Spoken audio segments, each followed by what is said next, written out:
everyone buying a new MacBook faces this same question: 8, 16 or 32 gigs of unified memory. Which one to get? Apple charges a lot of money for RAM, so one small decision can either empty your wallet or turn your brand new MacBook into a potato. And this is your guide to choosing the right memory size and avoiding a costly and painful mistake. A computer RAM stands for Random Access Memory. It is very quick and your computer uses it to store temporary files. Files for system apps, data for background tasks, stuff that's needed right here and now for apps to function properly. RAM is responsible for your apps being open and ready each time you open a lid. What makes choosing the memory on new Macs so difficult is the nature of this memory. On regular PCs, the RAM is either soldered to the motherboard or is replaceable and looks like this. On Macs with Apple Silicon, the RAM is actually a part of a processor chip. It's called System on a Chip and it allows for super fast access to this memory by the processor. The faster it can access the memory, the faster the Mac. Sounds simple enough, but the main trick is in the name: unified memory. This means the memory is used both as a conventional RAM and as a memory for the GPU. So if you choose 8 gigs, in reality you get way less. But Apple has a smart way of dealing with that. Swap. Swap uses the SSD to compensate for the need for extra RAM, and the SSD works differently from the RAM. Imagine an SSD as a whiteboard. You can write data onto it, erase it, but each time you do it, makes it harder and harder to write and read the data. This process is called PE cycle, or program and erase, and every SSD has a limited number of PE cycles. Swap basically writes the data onto the SSD to compensate for the lack of RAM. But since RAM needs tons of quick data operations, the data is constantly being written and erased. This causes a much more rapid SSD degradation. But swap becomes a problem only if it happens often, and the frequency of swap working depends on how much unified memory you have and how you use your Mac. The common consensus is that if you're not editing 4K videos all day long or do complex 3D rendering, then the swap is not an issue. But that's not true. Swap can affect even normal, regular Mac users. That's what happened to M1 MacBooks a few months after they got released. The SSDs started to die. So remember, the more unified memory, the less SSD degradation. I used the 8GB M2 MacBook Air for a year, so if you want to find out how it went, check out the full video. 16 gigs sounds like the obvious choice, right? Well, not quite. You may simply not need the extra amount. 8 GB is more than enough for simple stuff and occasional heavy workflow.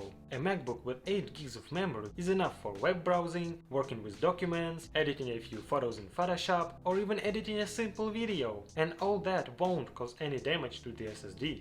But if you try to load the memory to the brim with 3D rendering, 4K video editing, compiling big projects, or exporting tons of files, then you'll start seeing problems. So if you're already into complex workflows or planning to do it later, 8 gigs is not for you. Another reason why 8 GB is not enough for complex work is the performance difference. If we're talking about exporting 1000 of 45 megapixel photos in Lightroom, the M2 MacBook Pro with 8 gigs did that in 36 minutes and the 16 gig model in 18 minutes and 39 seconds. That's 2 times faster. Exporting 50 photos, on the other hand, caused only a 25-second difference, with an 8 gig MacBook Pro finishing in 3 minutes and 4 seconds and a 16 gig model in 2 minutes and 37 seconds. Exporting a 10-minute ProRes 4K video in Final Cut took 8 minutes and 7 seconds on the 8 gig MacBook Pro and only 3 minutes and 18 seconds on the 16 gig model. However, exporting the same video but in HEVC H.264 took 5 minutes and 42 seconds on the 8 gig model, which is only 2 seconds behind the one with 16 gigs.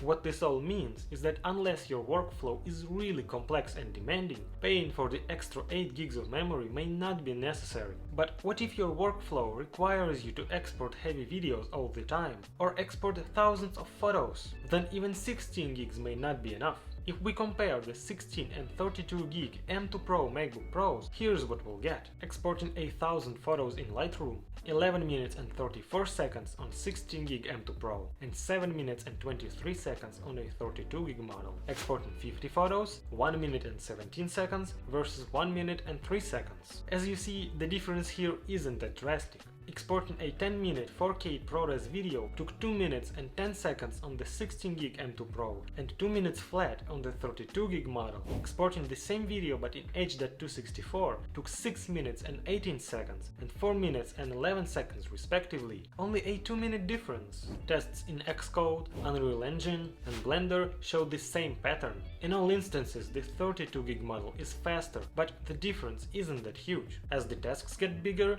the difference will get bigger too. 32GB is the obvious choice for people who need to render 8K videos, do serious work in Unreal Engine, export thousands of heavy photos all at the same time. If you are one of such pros, then you should definitely go for 32GB. As for the rest of us, the choice is really between 8 and 16GB. 16 gigs is the sweet spot, while 8 is the most cost-effective option. This choice is actually the hardest one, because the tasks are usually very flexible. What is far less flexible are the system requirements for certain programs. Photoshop needs 16 gigs to work properly, 8 to run. Premiere Pro needs 16GB for HD media and 32 for 4K. After Effects needs 32GB to function properly and 16 to run. DaVinci Resolve needs at least 8GB, preferably 16. Blender asks for 32GB but opens at 8. And Unreal Engine 5 requires at least 8GB. Almost every program needs at least 16 gigs of RAM for all the features to work. 16GB now is a sweet spot. Plenty for all casual things and enough for pro stuff. And it's also the most cost-effective option if we're talking about MacBook Pros.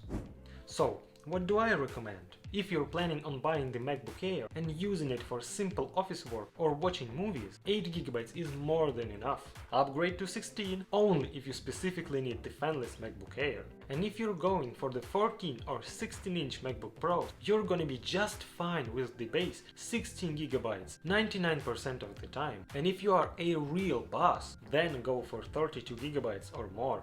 That will last you a long time and be enough for everything. Smash the like button if the video was helpful, and see ya in the next one!